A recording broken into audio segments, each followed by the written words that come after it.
یار بی وفای دلم، تنها دلم نی. ذره ذره ما به بودنت محتاج است. کاش می بودی تا اقدر در مانده نمی بودم.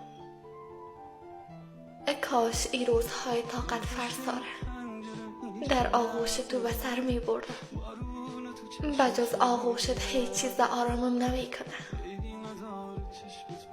شنیدن صدایت، دیدن عکسایت، فکر کردن به تو، خیالهایت بیشتر بیتابم میکنه.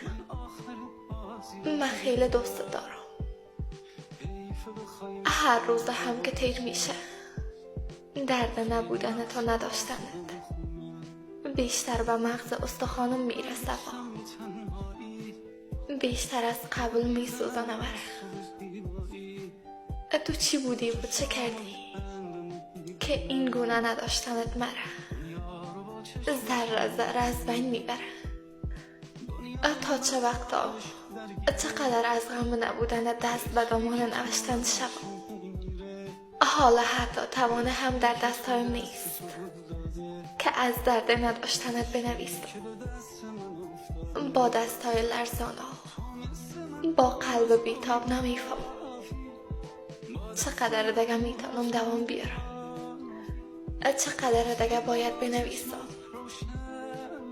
و این قسمتش بیشتر دردآور است که حاصلش هم هیچ چیز نیست بجز درد و شکستن بیشتر.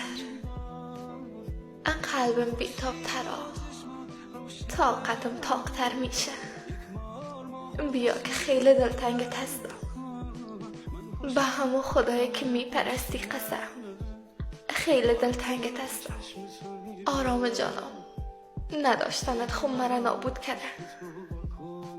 امشب هم با غمت بسر میشه.